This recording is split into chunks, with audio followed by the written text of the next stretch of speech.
Hi, it's Penny Black and Jill Foster here with your next PB&J card class. And today I'll be stamping a winter scene using Penny Black's new stamp called Tranquil. And this scene is really fun to create, and actually there's lots of different variations you can do with this stamp. So to begin, I've put my stamp in my Misty, the stamp positioning tool, and I'm coloring onto this using Tombow dual brush pens. I'm starting with just sort of the fence area and the ground, and I'm stamping onto Neenah Solar White cardstock because I wanted a nice smooth paper that would really pick up the details of the stamp. I'll stamp it multiple times just to darken the color and to pick up that detail.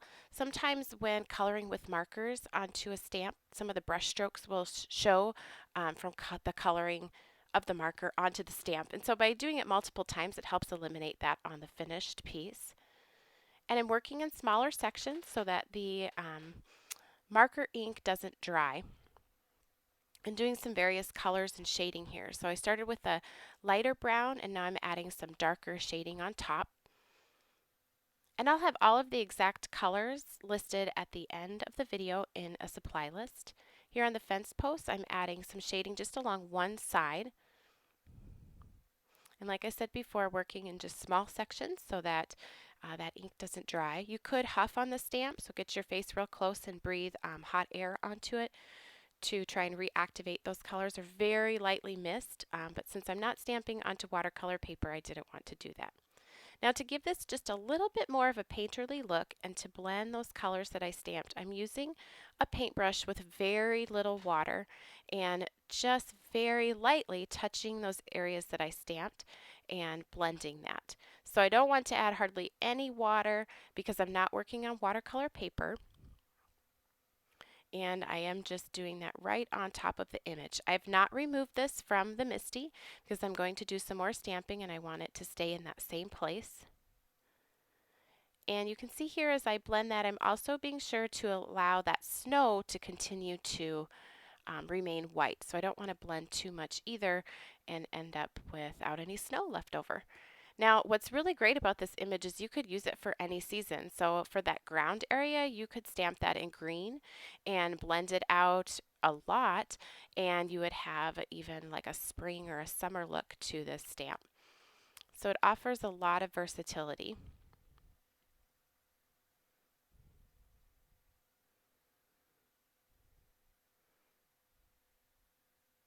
And now I'm ready to do some more stamping. I'm going to move on to that tree. I'm using two shades of green. So I'm starting with the lightest color and coloring onto the tree.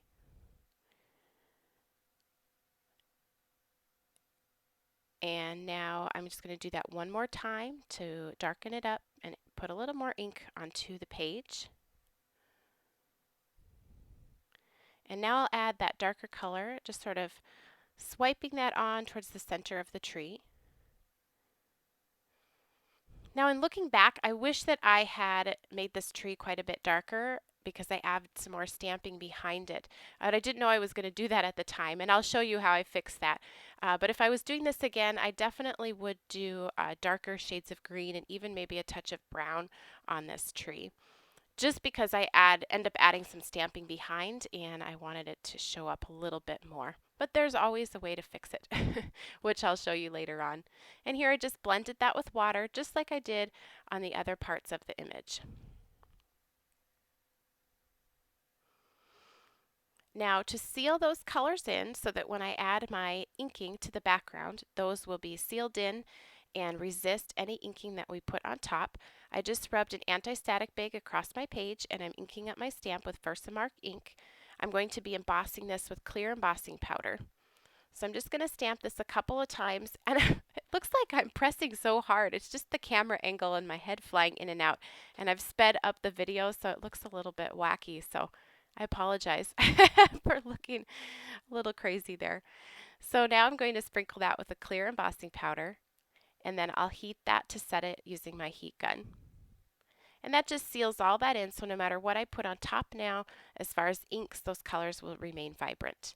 So the first color I'm going to ink on top using an ink blending tool and a foam pad is Crushed Olive Distress ink. And I'm just adding that over here along the side with the tree. And that's where I'm going to add some more stamping, some more trees. So I wanted that to be green, just to hint at sort of being more of a forest area on that side. I wanted to darken it up, so I'm using Memento Olive Grove ink. And you can use any type of inks you use for your sponged backgrounds. I just wanted to be careful not to use any permanent inks because that would not be resisted by those embossed areas. So you just don't want to put permanent inks on top. The next color I'm adding is Broken China.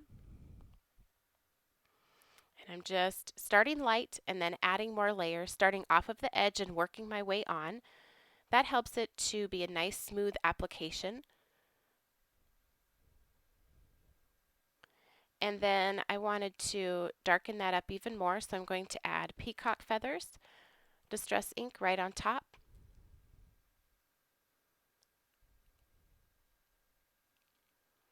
And then I'm using some vintage photo distress ink just along the bottom a little bit, not too much again because I want to keep that main area looking snowy. And I did add a little bit more Danube Blue by Memento up on that top right hand corner. That was just off camera. So now I'm masking off the bottom portion of that. I've put this back in my MISTI so that I can stamp these trees a couple of times just to capture all of the detail. And this tree here is from the clear transparent set called Woodland Beauty. And I'm inking that up with Olive Grove ink. And I'm just going to end up stamping part of that tree. And it's going to sit back behind this scene. And I'll do it a couple of times just to make sure that I capture all the detail and to darken up the color a touch. And I'm just thinking here where I want to add a few more trees. Like I said before, I kind of wanted it to be like a little bit of a forest here in the background. And that's one thing that's really fun about this stamp, the Tranquil stamp that we started with. You can really alter this scene and do it so many different ways by stamping different things in the background, leaving it simple like we started with. And I'll show you a sample that's real simple here at the end of the video. And I think I'll squeeze one more in here. And all of these are just stamped with that Olive Grove Memento ink.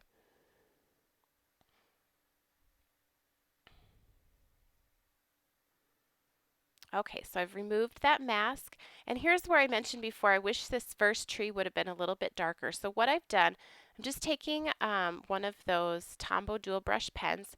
I'm coloring right on top of the embossed area. Because it's embossed, that ink sort of sits right on top. And then I'm just blending that and patting it with my finger just to darken it up a little bit.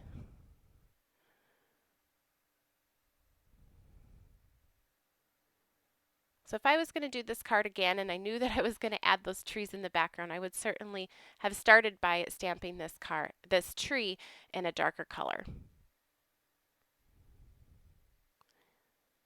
And now to add another detail to this background, I'm going to stamp these birds. This is from the transparent set Spread Cheer. And I'm just stamping those with the Mermaid Lagoon a couple of times to darken them up there in the sky. Finally, I wanted to add some snow falling down. So this is the Dr. Peach Martin's Hydrus watercolors, the titanium white. And I just dip my brush right into the paint and splatter it on. You could do it in a box if you don't want to be quite as messy, but if you wipe it up with baby wipes right away, it comes right up since it's watercolor. So I added my sentiment and mounted this to my note card, and it was finished. So it really came together quickly.